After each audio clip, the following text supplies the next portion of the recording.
I'm Rabbi Ammi Hirsch of the Stephen Wise Free Synagogue in New York, and you're listening to In These Times. On May 31st and June 1st, we welcomed over 300 rabbis, cantors, educators, synagogue presidents and board members, and other activists from across the Reform movement and around the world to our synagogue, the Stephen Wise Free Synagogue. Over 2 days, we addressed the key challenges facing liberal American Jewry. And we started to have some really important conversations about the future of our movement and the American Jewish community. Discussions that I believe will impact on the future of our movement in ways I myself am only beginning to understand.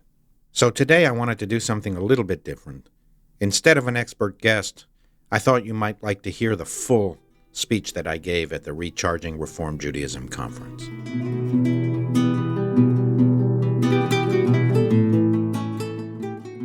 Welcome to the Re-CHARGING Reform Judaism Conference. Welcome to New York City. Welcome to the Stephen Wise Free Synagogue. It's our honor to host you. We're very pleased, amazed really, to see so many friends and supporters. When we first began to brainstorm about a possible conference, we anticipated perhaps several dozen colleagues might attend.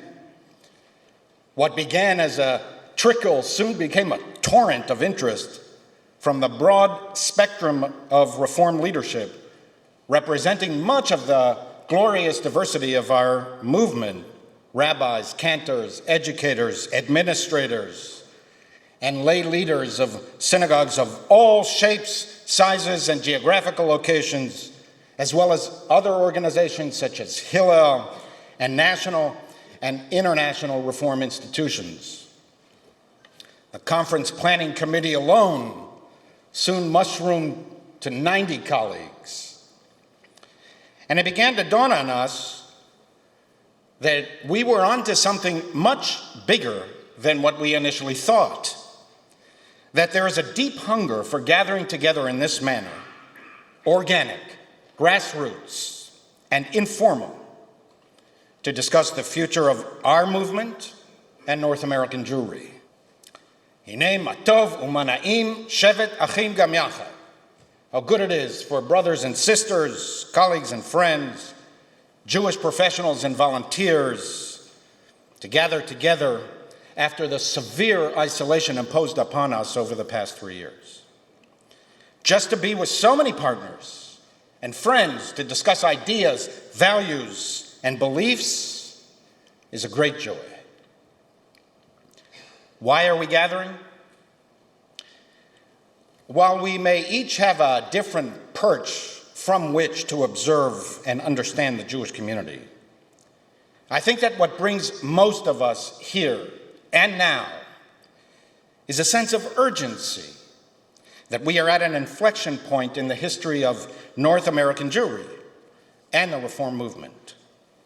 That fundamental and rapid changes are unfolding before our eyes that have already and will increasingly challenge our vitality and well-being. A sense that we need each other to identify the key challenges ahead so that we may craft effective responses that will strengthen the Reform movement we love and the Jewish people we serve. Now, when I refer to the Reform movement, I do not mean any one of us separately. I mean all of us together. Outcomes are the product of our collective and cumulative efforts. For example, the numbers of graduates seeking to become Jewish professionals reflect, at least in part, the scope and success of our collective youth engagement years before people contemplate career choices. The uniqueness of this gathering in conception, design, and execution is in our understanding that none of us is bigger or smaller than the Reform movement. We are, all of us, entrusted with the precious legacy of ages past, and in our collective hands, lay much of the destiny of the North American Jewish community. We have identified three central ideological pillars that we think are most relevant for recharging Reform Judaism. There are more, but these are the ones that the dozens of us on the planning committee eventually settled upon as constituting what we believe are our highest priorities at this moment in time, and we will spend the next 2 days together discussing them in depth. First, the fraying commitment to Zionism and the increasing distancing between North American liberal Jews and Israel. Second, rediscovering, recharging, and restoring the optimal balance between universal values and Jewish peoplehood. How to ensure that Tikkun Olam remains rooted in Klal Yisrael, that our efforts towards social repair emerge from and are a reflection of our deepest commitment to the particularistic covenant of the Jewish people. Third, refreshing our religious commitments in an increasingly post-religious century. How to develop the ideas, vocabulary, and ritual practices that will kindle the innate spiritual yearnings of every human being and inspire more of our congregants, as well as many others in the Jewish community who are disengaged, unaffiliated, or spiritually adrift. The stakes today are very high. For those of us who believe that of all the many agencies instilling Jewish literacy, cultivating Jewish identity, and advancing Jewish continuity in North America, of all the many agencies that deal with these matters, for those of us who believe that synagogues are the most important of all, it is deeply worrying that the dramatic growth of our movement in the 20th century appears to have peaked, and our institutions seem to be contracting, not expanding. While there are some important and notable exceptions, broadly speaking, our numbers, our vigor, and hence our revenue are in decline. And a pandemic exacerbated and accelerated these trends. We are not alone. These developments are unfolding across the spectrum of liberal religious denominations in North America. But the fact that we're not alone does not diminish the need for us to respond with all of the energy and creativity within our collective powers. Jews have always been good at that, confronting changing times head on and devising new ideas and new strategies to reinvigorate Jewish life. I wish we surveyed our own movement in depth, because we would ask different questions than the large agencies that study North American populations, and we would uncover data that would be uniquely important to our specific efforts. We would zero in on motivations and practices that would reveal much more about our congregants. What are their values and beliefs? Do we, in fact, reflect their sensibilities and aspirations? What are they looking for? And what would they be willing to fund? We would investigate why enrollment in Reform professional schools is declining. We would learn more about the commitments, motivations, and beliefs of our future clergy and educators. Why do they want to be Reform Jewish leaders? What are their views about the great religious, political, and cultural issues of the day? Are they committed to Israel, Zionism, Jewish peoplehood, and Jewish particularism, and do these values drive or at least inform their decision to apply to our rabbinical, cantorial, or educational programs. We would investigate how the year in Israel impacts on students during their training and even for decades later. While we have not comprehensively surveyed our own movement for many years, nonetheless, we can gather considerable information from general and Jewish population surveys conducted by others. According to the latest data gleaned by the 2020 Pew Survey, when asked, over 2.1 million American Jewish adults say they identify with Reform Judaism. On its face, this is great news. More American Jews, by far, describe themselves as Reform than any other denomination or movement. More American Jews, by far, embrace our understanding of a liberal Judaism that eagerly embraces and welcomes the promise and potential of modernity. 52% of currently enrolled religious school students, more than half, receive supplemental Jewish education in Reform synagogues. Fewer than 10% of American Jews say they are Orthodox. There are also nearly 2 million Jewish adults who describe themselves as either none, no religious practice or belief, or secular. And many of these Jews, too, are not out of our reach. There is vast potential for a renaissance of Reform Judaism. Most Jewish adults, 65%, want their children to be engaged in Judaism. The data point to engagement as the key to Jewish continuity, both in the broad community and certainly in our own synagogues. And here, there are worrying signs. While over 2 million Jewish adults describe themselves as Reform, only 555,000 of them actually affiliate with a Reform synagogue. Contrast that with an affiliation rate of 56% for conservative and 93% for Orthodox Jews. And how to account for the many liberal Jews, including young adults raised in our own congregations, who find more interest and meaning in Chabad activities than our own. According to a recent study by the Jewish Educational Project, enrollment in supplemental Jewish education declined by 40% between 2006 and 2019. The only exception was Chabad-run supplementary schools.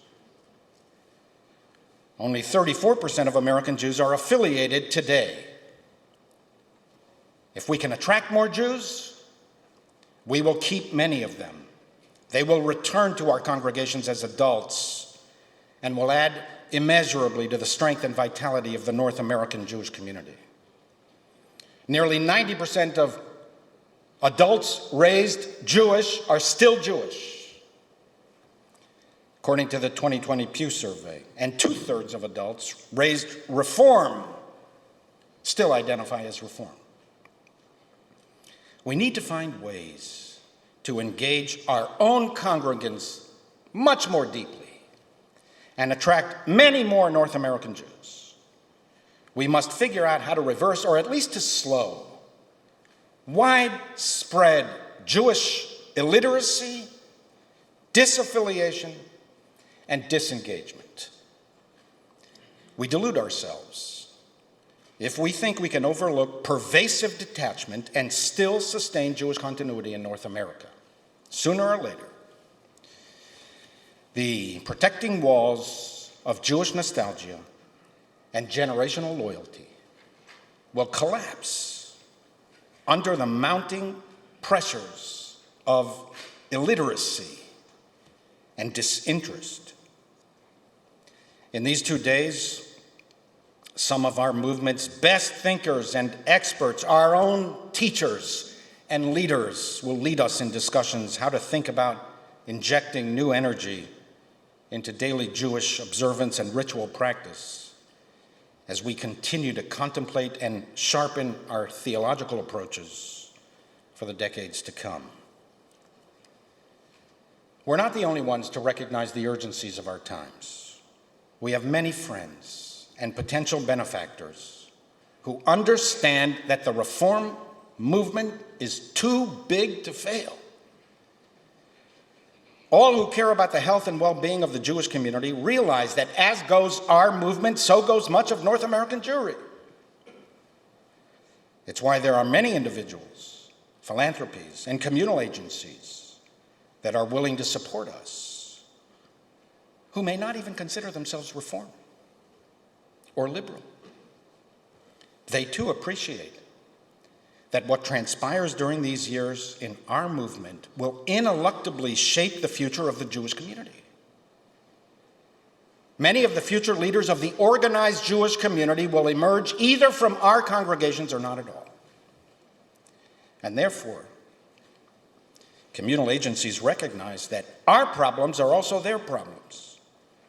And hence, they are willing or can be persuaded to encourage us, help us, and fund us. Our challenges cannot be adequately and comprehensively addressed by technique, by tinkering with this or that program or overhauling this or that initiative. It's a question of values. All of life begins with ideas and commitments. Values come first, and then we create the organizational infrastructure to propagate them. We do not first build a program and then figure out what are our principles. First, we have deep-seated beliefs, and then we build institutions and initiatives to disseminate them. When it comes to the three central pillars of this conference, we cannot shy away from the intensifying ideological struggle unfolding within the North American liberal Jewish community. To retreat from the competition of values is to leave the field wide open to those who are willing to engage. Mindful of our affection and respect for each other, relationships build up over many decades. I hope that during these 2 days, we state our views and critiques with clarity and conviction. Judaism is a tradition of machloket, disputation, disagreement, and debate. We do not take offense when we disagree with each other. To the contrary, Jews are offended when we too readily agree. If we feel we have taken a wrong ideological turn, we need to say so and lay down counterclaims. This conference reflects the will of its participants to roll up our sleeves and engage the debate vigorously, energetically, and forcefully.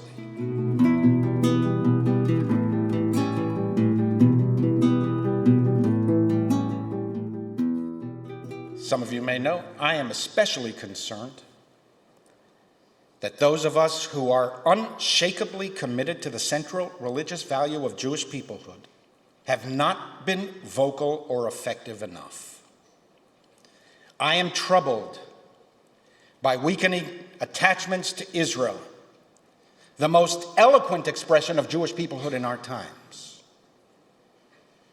I fear that we are losing the soul of the reform movement.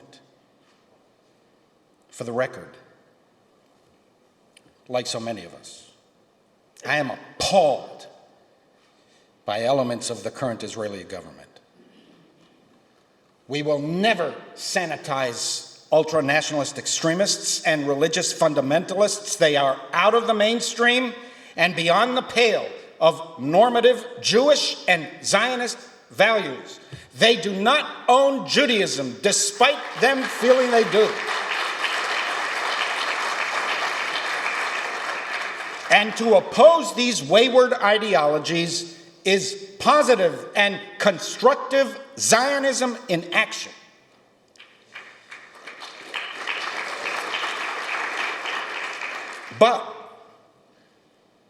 The process of distancing from Israel was gathering strength for many years before this government came into existence.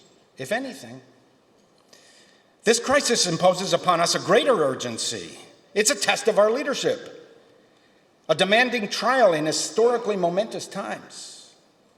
We must double down and increase our efforts in Israel, supporting the many millions of Israelis, the majority, who share our values. That should be our response to those in our community who seek to walk away. I worry deeply that increasing numbers of liberal young adults, including those entering Reform Jewish leadership, express indifference to Israel, or worse, opposition not to the policies of Israeli governments, but to the very legitimacy of the Zionist enterprise and the Jewish state. To critique decision makers is what Jews do. It's a sign of health, energy, and vitality. To turn against Israel, to join our ideological opponents and political enemies in castigating Zionism is a sign of Jewish illness.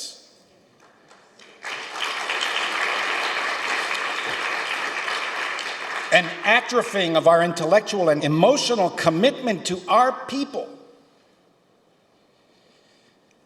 Israel is the Jewish people's supreme creation of our age.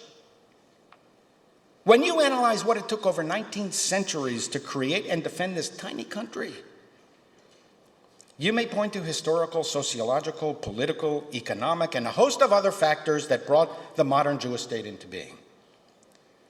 But at some point, you just have to step back and marvel at the inexplicable miracle of it all.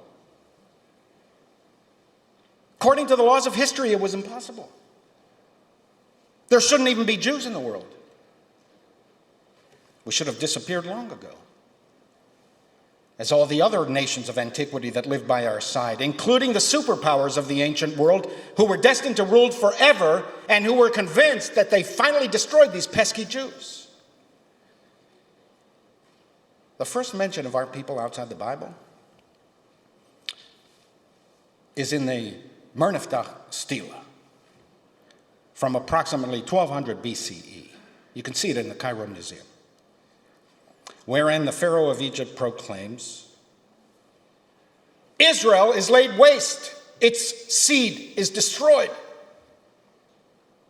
I destroyed the Jews. This is history's first ever reference of our people. Given the growing hostility to Israel in our circles, liberal and progressive spaces, and mindful of the increasing disdain for Jewish particularism, it's not enough for us to proclaim our Zionist bona fides every now and again, often expressed defensively, with so many qualifications, stipulations, and modifications that our enthusiasm for Zionism is buried under an avalanche of provisos. It's not enough for us to issue occasional press releases or tweets that we are a Zionist movement committed to the age-old religious value of the covenant of the Jewish people. We are the leaders. We must lead. We must be proactive. We must aggressively counter intensifying and expanding anti-Zionist, anti-peoplehood forces in liberal spaces throughout the Western world.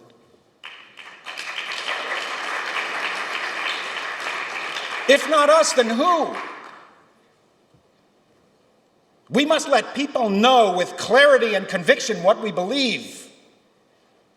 We must take on forces in American society, whether local or national, grassroots or in the halls of Congress, with whom we may agree on many other matters, but who disdain Israel, support our enemies, or are connected with elements in American society that hate Jews. We cannot march arm in arm with Israel haters, lending them our moral authority and confusing our own followers.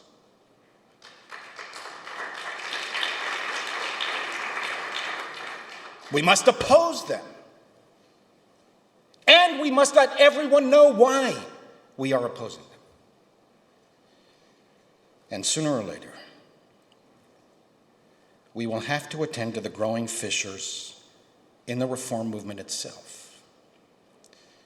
We cannot pretend that they do not exist for the sake of a false sense of unity. Otherwise, the rifts that emerged between the anti-peoplehood, anti-Zionist Reform Jews of the first half of the 20th century and the Zionists who were committed to Jewish particularism will reopen in our movement with devastating consequences for 21st century Reform synagogues.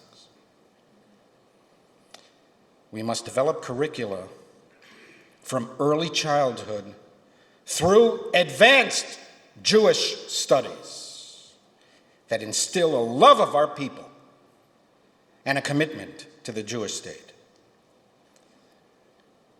We've already experienced these ruptures before in our movement. We thought those days were behind us. We were wrong. There is something innate in the philosophy of Western Jewish liberalism that inclines us to elevate universal aspirations not as complementary to or a reflection of Jewish peoplehood, but as its replacement.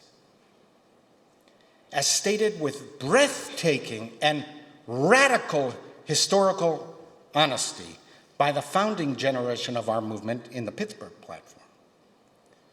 We recognize in the modern era of universal culture of heart and intellect the approaching realization of Israel's great messianic hope for the establishment of the kingdom of truth, justice, and peace among all men. We consider ourselves no longer a nation, but a religious community, and therefore do not expect a return to Palestine. And it dawned on me only a decade or so ago. My close to 35-year career, I only think I figured this out just a decade or so ago, that the anti-peoplehood stance of late 19th to mid-20th century Reform Judaism, the rejection of Jewish particularism in favor of an almost messianic-like embrace of Western universalism, was not an historical aberration. The exception was not the Pittsburgh platform, as I had assumed for most of my career.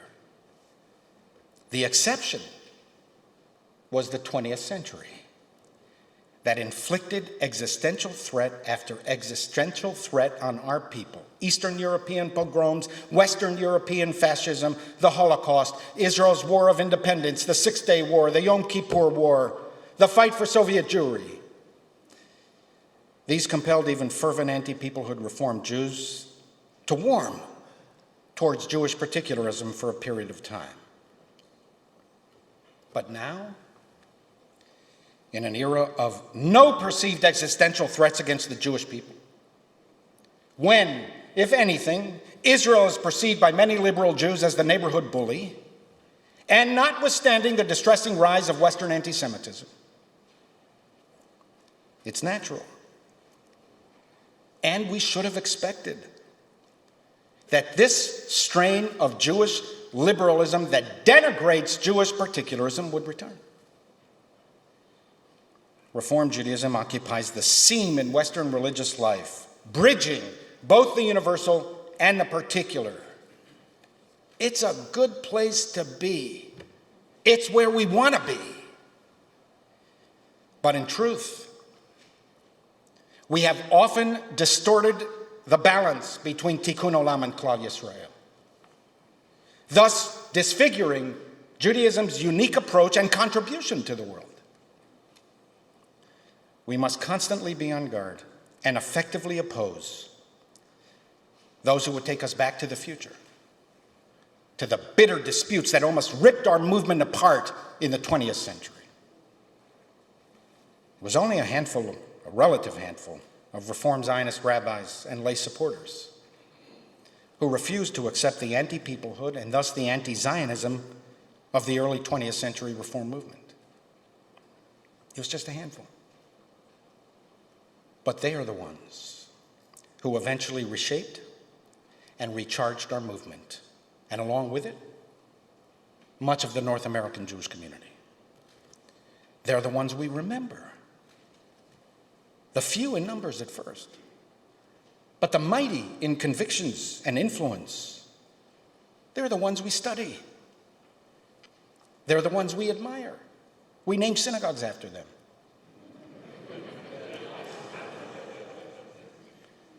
They knew we had taken a wrong turn. And they fought back with every intellectual and institutional capacity they had. The founder of this synagogue, Rabbi Stephen Wise, even created a competing liberal seminary right next door in the adjacent building. He called it the Jewish Institute of Religion. That's why we still call our institution the HUCJIR.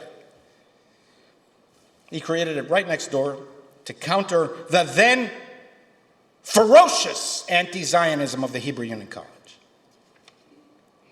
The same trends, the same fissures, and the same ruptures will reemerge if we are not on our guard and allow Jewish universal aspirations to overwhelm and entomb the theology and reality of the covenant of the Jewish people that lay at the very center of Jewish civilization and religious thought.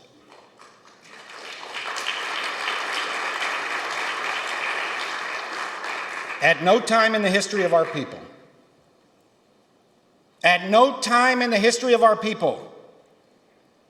was separation from the land of Israel considered permanent. At no time did we abandon the dream of return. At no time in the history of our people did we consider dispersion a blessing. At no time did the rabbis sever Torah from Israel or God from the people. At no time was tikkun olam, the universal demand, la'asot tzedakah u'mishpat, to do what is just and right, ripped from the moorings of Klal Yisrael, the centrality of the Jewish people. At no time. It was never one or the other. One without the other diminished both. It was all part of a unified whole. Loyalty to the Jewish people, absent concern for all the families of the earth, is a distortion of Judaism. And tikkun olam, divorced from Jewish peoplehood, is not Jewish universalism, it's just universalism.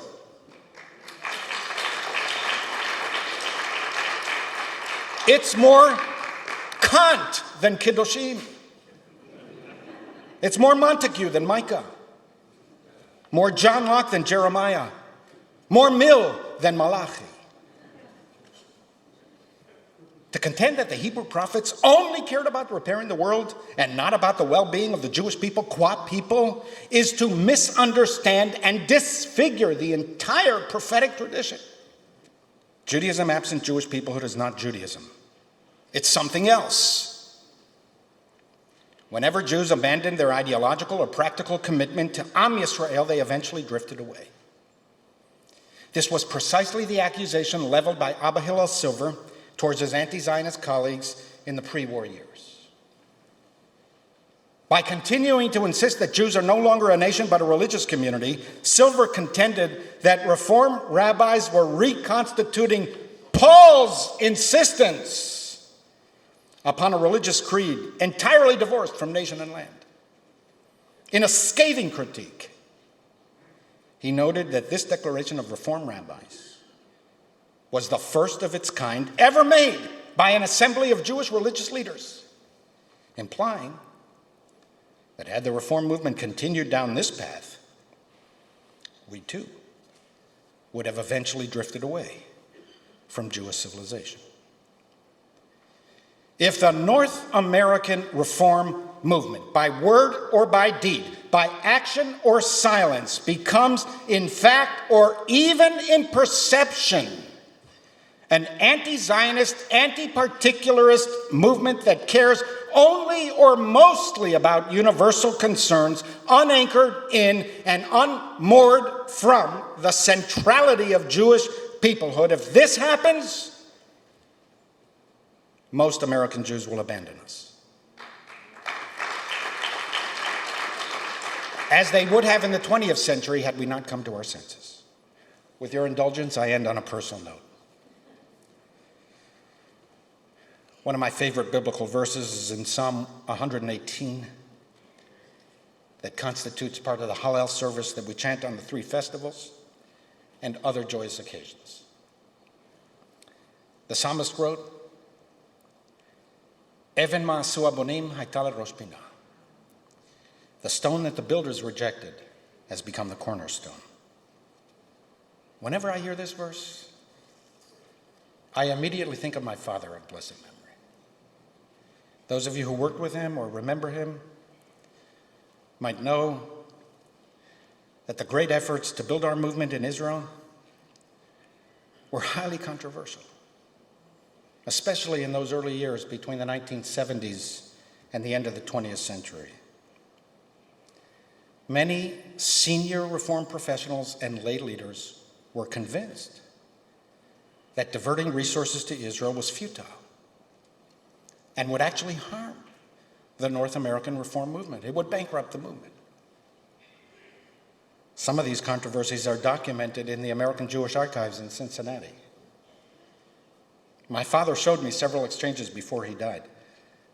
It makes for fascinating historical reading. Had the sentiments of the many of the North American Reform movement prevailed, there would be no Beit Shmuel, no Merkaz Shimshon, no kibbutzim. We would not have joined the World Zionist Organization. And few of the dozens of Reform synagogues, community centers, youth groups, and educational facilities that we are rightly so proud of in Israel would have been built. Is it conceivable to imagine North American Reform Judaism now, half a century later, without what we have built in Israel in the past 50 years? That too was accomplished by a relatively small group of Reformed Jewish professionals and their dedicated, doggedly loyal, and generous lay supporters who were right about Israel, right about Reform Judaism, and right about history. The stone that was widely rejected has become the cornerstone of our movement. May it be that our gathering over these 2 days be looked upon in future years as the cornerstone of a glorious century to come for the Reform movement we love and for the Jewish people we serve.